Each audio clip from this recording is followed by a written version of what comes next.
골로새서는 크게 두 부분으로 나눌 수가 있습니다. 1장에서 2장은 예수님은 어떤 분이신가를 말씀하고 있고 3장과 4장은 성도들이 어떻게 살아야 할지를 말씀하고 있습니다. 세상의 방식은 눈가림입니다. 적당히 눈치 보면서 하는 것입니다. 그런데 우리는 언제 어디서나 성실해야 합니다. 그래서 오늘 본문은 이렇게 말씀합니다. 무엇을 하든지 마음을 다하여 주께 하듯 하라. 무엇을 하든지 마음을 다하여 주께 하듯 하라고 말씀하고 있습니다. 오늘 말씀을 묵상하면 묵상할수록 정말 귀한 말씀임을 알게 되어집니다. 이 말씀 속에 모든 인간관계의 승리의 비결이 담겨져 있고 인간관계뿐만 아니라 무엇을 하든지 성공할 수 있는 비결이 담겨져 있습니다. 무슨 일을 하든지 주께 하듯 하면 시험 들지도 않습니다. 그리고 하나님께 상 받는 복된 사람이 될 수 있습니다. 먼저 이 말씀 누구에게 주신 말씀인지 살펴보겠습니다. 22절, 23절 말씀 함께 읽어요. 시작. 종들아 모든 일에 육신의 상전들에게 순종하되 사람을 기쁘게 하는 자와 같이 눈가림만 하지 말고 오직 주를 두려워하여 성실한 마음으로 하라. 무슨 일을 하든지 마음을 다하여 주께 하듯 하고 사람에게 하듯 하지 말라. 누구에게 하신 말씀이에요? 종들에게 하신 말씀이에요. 당시 로마 제국에는 수많은 노예들이 있었어요. 노예들은 주인의 재산이었어요. 소유물이었어요. 종들은요, 아무리 열심히 일을 해도 보상이 따르지 않았어요. 그러니까 종들은요, 주인이 시키는 일만 하면 됐어요. 적당히 주인 눈치 보면서 혼나지 않을 정도로 일만 하면 되는 것이었어요. 그런데 지금 바울이 사람에게 하듯 눈가림으로 일하지 말고 마음을 다하여 주께 하듯 일하라 하고 명령하고 있습니다. 따뜻하게 대해주는 주인에게 주께 하듯 하라 하고 말씀하신 것이 아니에요. 가혹하게 다루는 주인일지라도 온갖 변덕을 부리면서 괴롭히는 주인일지라도 그에게 죽게 하듯 하라는 것이에요. 에베소서 4장 32절 말씀을 보면은요, 서로 친절하게 하며 불쌍하게 여기며 서로 용서하기를 하나님이 그리스도 안에서 너희를 용서하심과 같이 하라 하고 말씀하셨어요. 여러분, 사람은 서로 친절하고 서로 불쌍히 여기고 서로 사랑하고 서로 용서하고 서로 돕는 관계인 거예요. 이게 사람이에요. 그런데 사람은 결코요, 하나님처럼 우리가 믿고 의지할 대상이 아니에요. 근데 왜 많은 사람들이 사람 때문에 시험에 들까요? 사랑하고 용서하고 불쌍히 여겨야 될 그 사람을 믿고 의지하기 때문에 상처받고 또 시험에 들기도 하는 것이에요. 세상에 시험거리 없는 관계는 없어요. 왜냐하면 관계 자체가 시험거리이기 때문이에요. 아무리 죽고 못 사는 부부일지라도 어때요? 그 안에 시험거리가 있어요.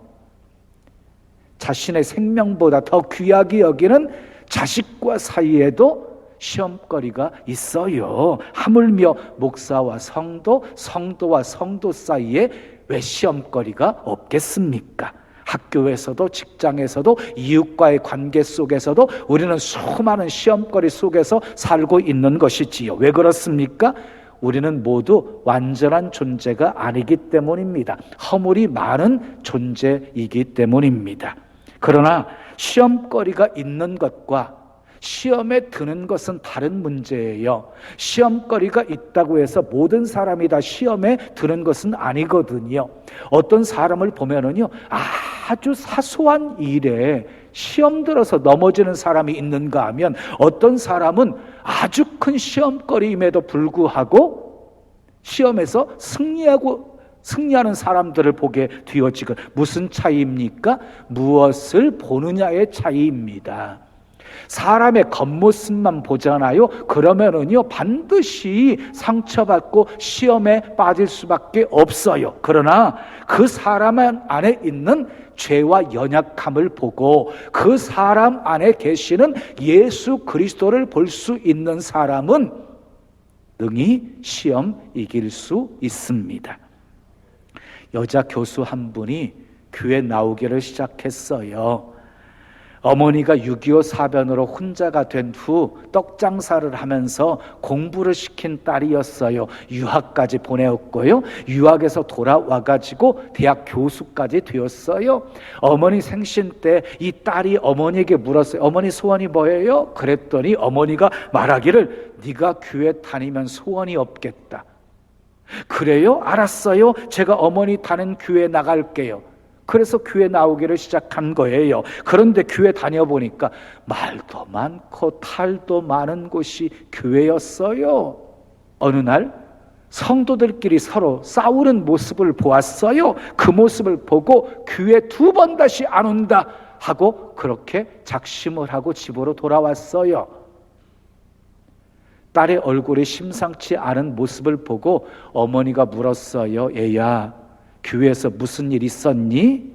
딸은 어머니에게 자초지종을 얘기하면서 2번 다시 교회 가지 않기로 작심했다고 말했어요. 그러자 어머니가 눈을 지그시 감더니 이렇게 말했습니다. 나는 평생 교회 다녔어도 하나님 한 분이 좋아서 다녔기 때문에 다른 사람들의 불평하는 소리는 하나도 듣지 못했는데 너는 어쩌다가 그렇게 교회에 와서 불평하는 소리만 들었니? 이 말에 교수님이 충격을 받았습니다. 자기는 박사였고 대학 교수였는데 어머니의 말을 들으니 얼마나 속 좁은 사람인가를 깨달았습니다.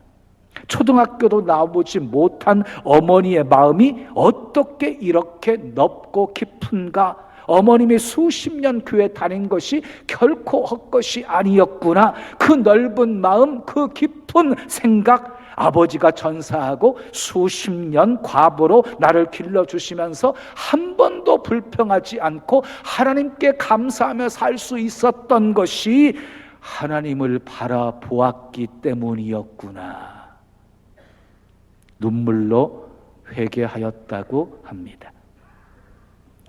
인간관계 속에서 시험에 들었다고 하는 것은요, 그 사람에게 실망했다는 것이지요. 왜 실망합니까? 사람이 어떤 존재인지를 모르기 때문에 실망하는 것이에요. 우리는 모두 죄인이었어요. 근데 예수님을 믿고 하나님의 자녀가 되었어요. 신분이 바뀐 거지요? 새로운 존재가 되어진 것이지요? 그렇다고 해서 죄의 본성이 사라진 게 아니에요. 여전히 죄의 본성은 우리 안에 남아있는 것이에요.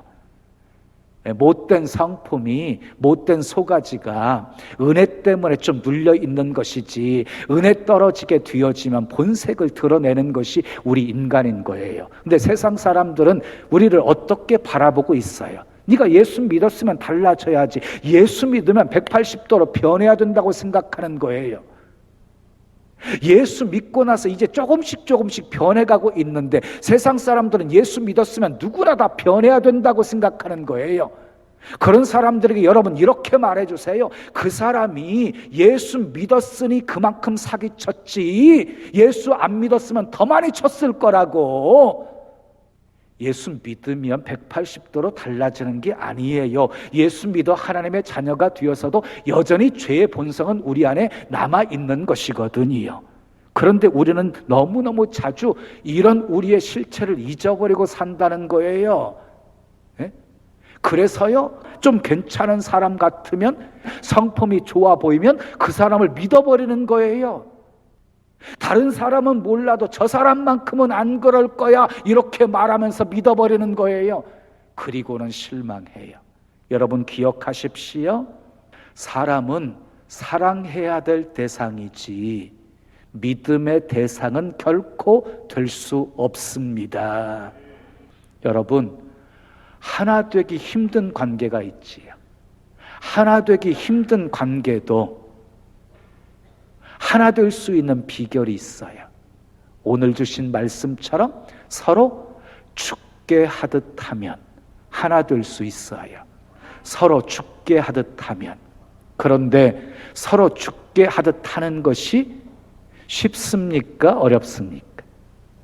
굉장히 어렵습니다.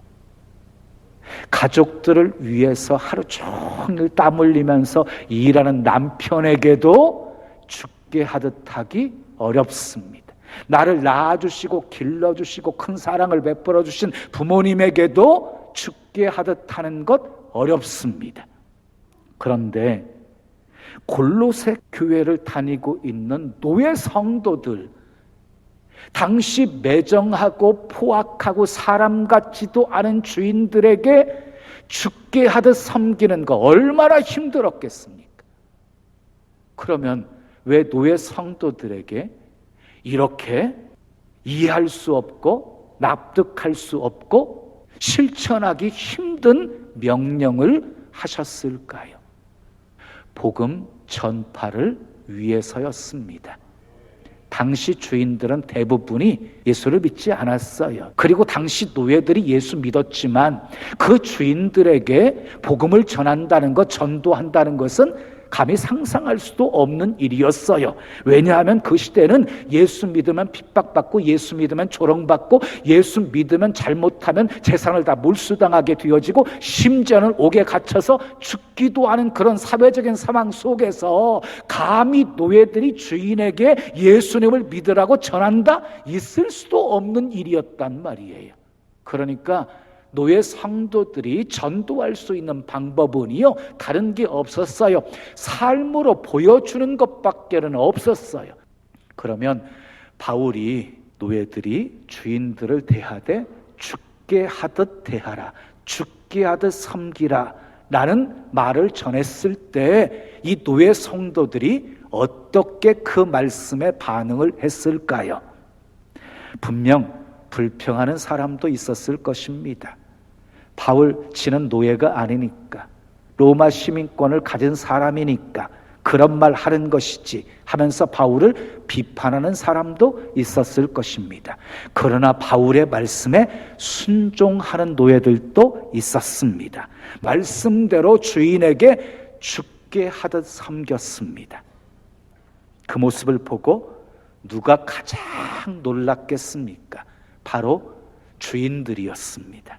분명 과거의 노예들이 아니었습니다. 무언가 달라져도 한참 달라졌습니다. 처음에는 미쳤다고 생각했을 것입니다. 무언가 바라고 하는 것이라고 생각했을 것입니다. 무슨 속셈이 있을 것이라고 생각했을 것입니다. 근데 시간이 지났는데도 불구하고 자기들을 대하는 그 마음이 얼마나 진정이었는지를 알게 되어졌습니다. 그리고 자신들 안에 없는 평안이 노예들에게 있는 것을 알았습니다. 자기들 안에 없는 사랑이 노예들에게는 있는 것을 알았습니다. 많이 가진 자신들 안에 없는 만족이 노예들 안에 있는 것을 알았습니다. 흥청망청 마시며 쾌락을 위해 사는 자신들 안에 없는 행복이 노예들 안에 있는 것을 알았습니다. 결국 그들은 자존심을 내려놓고 노예들에게 묻습니다. 무엇이 너희를 이렇게 변화시켰느냐? 무엇이 악한 우리를 그렇게 사랑과 진정으로 대하게 만들었느냐? 노예 그리스도인들이 입을 열어 예수님을 전합니다.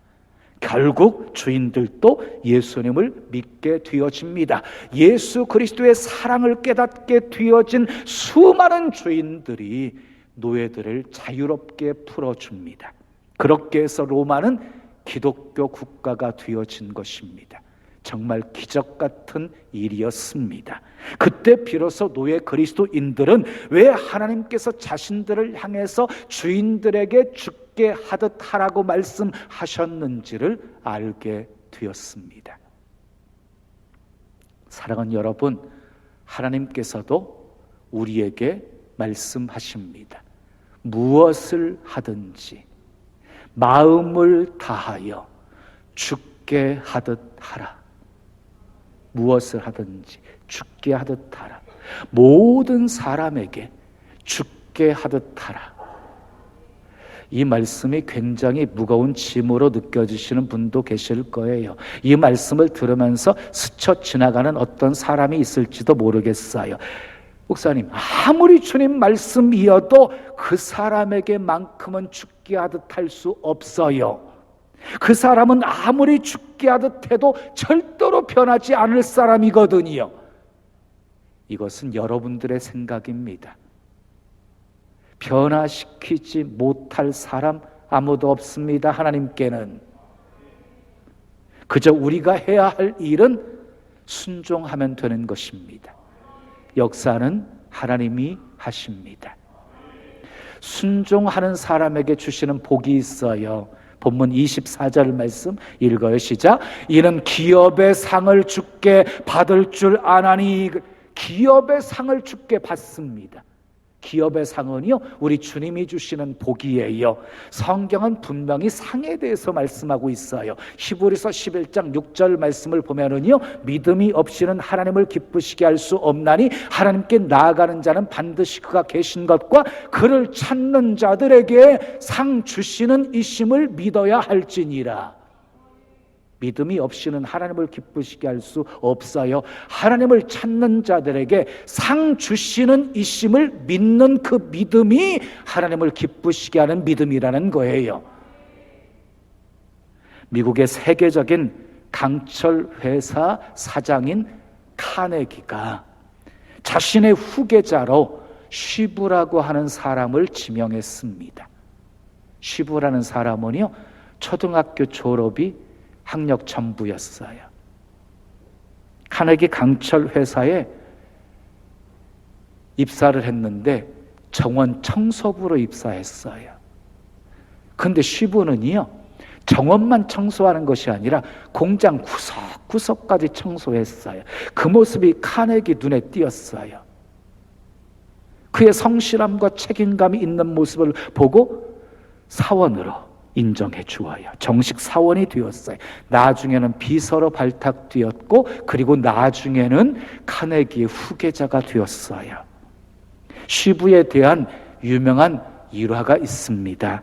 쉬브가 비서로 있을 때 카네기가 밤이 늦도록 퇴근하지 않고 일하고 있었어요. 근데 그때까지 이 쉬브가 자리를 떠나지 않고 지키고 있었던 거예요. 왜 퇴근하지 않았어? 라고 물었더니 사장님이 저를 언제 부르실지 모르는데 어떻게 자리를 비울 수 있겠습니까?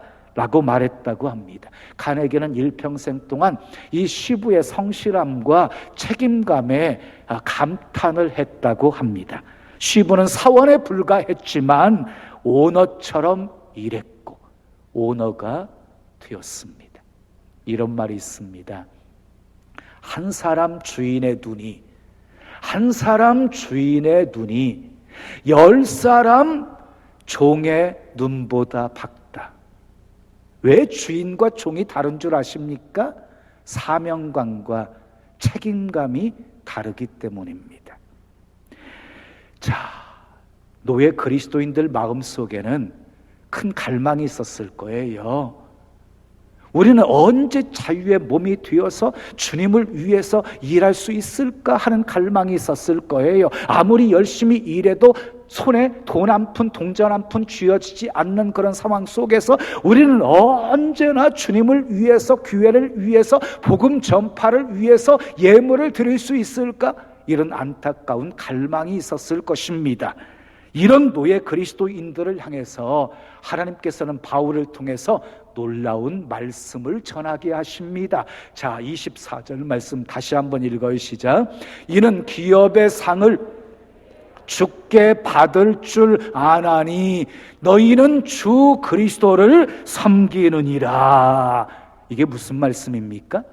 주인이 시키는 일을 죽게 하듯 섬기면 그것이 주님을 섬기는 일이 되어진다는 것입니다. 겉으로 보기에는 분명히 주인을 위해서 섬긴 것이고 봉사한 것인데 죽게 하듯 섬기면 그것이 주님을 섬기는 일이 되어서 상이 있을 것이라는 말씀입니다. 엄청난 말씀이지요. 여러분 기억하십시오. 교회 안에서 하는 일만 주의 일이 아닙니다. 우리는 언제 어디서나 주님을 섬기는 삶을 살 수 있습니다. 무엇을 하든지 누구를 대하든지 죽게 하듯 하면 그것이 곧 주님을 섬기는 일이 되기 때문입니다. 아멘. 직장에서 일할 때 죽게 하듯 하십시오. 직장 상사와 동료들 죽게 하듯 하십시오. 목사님, 그렇다고 그 사람들이 우리를 알아줍니까? 괜히 나만 손해보고 나만 상처받고 나만 바보 되는 것 아닙니까? 맞습니다. 사람들은 알아주지 않을 것입니다. 그러나 하나님은 알아주십니다.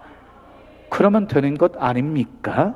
손해볼 수 있습니다. 바보라고 손가락질 당할 수 있습니다. 그러나 성실한 마음으로 마음을 다하여 죽게 하듯 섬기면 반드시 그 인생 성공하고 승리합니다.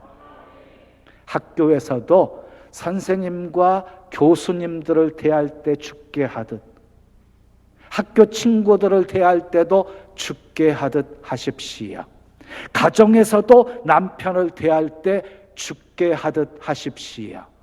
에베소서 5장 22절에 아내들이여 자기 남편에게 복종하기를 누구에게 하듯 하라? 죽게 하듯 하라고 말씀하셨습니다. 자녀들을 대할 때에도 죽게 하듯 하십시오. 부모님을 대할 때에도 죽게 하듯 하십시오. 그것이 주님을 섬기는 일이랍니다. 요한 1서의 말씀을 보면은요, 하나님을 사랑하는 사람은 하나님의 계명을 지킨다라고 말씀하고 있어요. 여러분, 하나님을 사랑한다는 것은요, 예수님의 가르침에 공감하고 아멘하고 그 말씀대로 살기를 원하는 것, 이게 하나님을 사랑하는 거예요. 말씀대로 순종하기 위해서 나를 쳐서 말씀 앞에 복종시키고 말씀대로 살아내는 것, 그것이 하나님을 사랑하는 것이에요. 무엇을 하느냐가 중요한 것이 아닙니다. 누구를 위해서 하느냐가 중요한 것입니다. 고린도전서 10장 31절에 너희가 먹든지 마시든지 무엇을 하든지 다 하나님의 영광을 위하여 하라. 하나님의 영광을 위해서 하는 일이면 다 주의 일인 것입니다.